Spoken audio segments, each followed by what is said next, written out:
اسلام کی تاریخ ایسے عظیم لوگوں سے بھری پڑی ہے جنہوں نے اپنی زندگیاں قرآن و سنت کے علوم کو عام کرنے اور امت کو دین کی صحیح راہ دکھانے کے لیے وقف کر دیں۔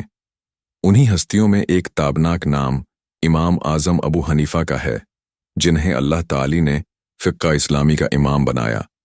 آپ کا اصل نام نعمان بن ثابت تھا اور آپ 80 ہجری میں کوفہ میں پیدا ہوئے۔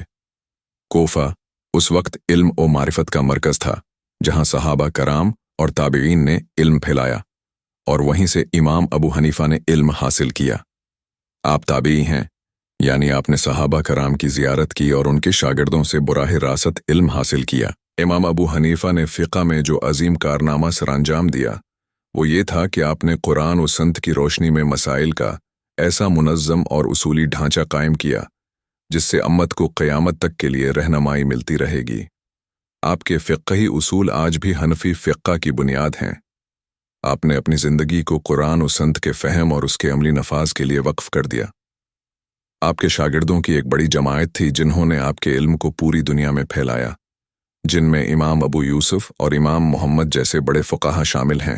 امام ابو حنیفہ کی شخصیت صرف علم تک محدود نہ تھی، بلکہ آپ تقوی، پرہیزگاری، زہد اور عبادت میں بھی اپنی مثال آپ تھے۔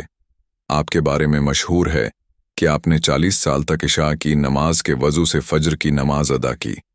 راتوں کو جاگ کر قرآن کی تلاوت کرنا، گریہ و زاری کرنا، اللہ کے حضور جھکنا آپ کی زندگی کا معمول تھا۔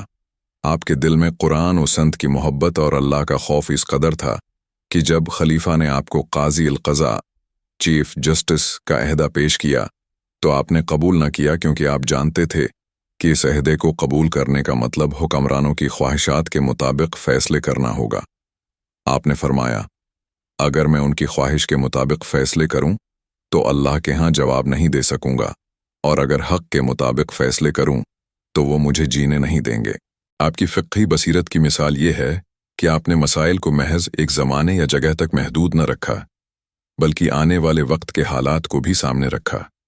آپ فقہ میں قیاس، استحسان اور اجماع کے اصول استعمال کرتے تاکہ قرآن و سنت کی روشنی میں مسائل کا ایسا حل پیش کیا جائے جو امت کے لیے سہولت اور آسانی کا ذریعہ بنے۔ اسی وجہ سے آپ کو امام اعظم کہا جاتا ہے۔ امام ابو حنیفہ کا علم اور کردار اس وقت بھی نمایاں ہوا جب آپ نے ظلم کے سامنے سر نہ جھکایا۔ بنو امیہ اور بنو عباس دونوں دور میں آپ پر دباؤ ڈالا گیا کہ آپ سرکاری عہدہ قبول کر لیں، مگر آپ نے انکار کیا اور قید و بند کی سختیاں برداشت کیں، یہاں تک کہ آپ کو زہر دے کر شہید کر دیا گیا۔ آپ کی شہادت اس بات کا ثبوت ہے کہ آپ نے حق کے معاملے میں کوئی سمجھوتا نہ کیا۔ آپ کی زندگی سے ہمیں یہ سبق ملتا ہے کہ علم کو صرف پڑھنے یا سیکھنے کے لیے نہیں، بلکہ عمل اور کردار میں لانے کے لیے ہونا چاہیے۔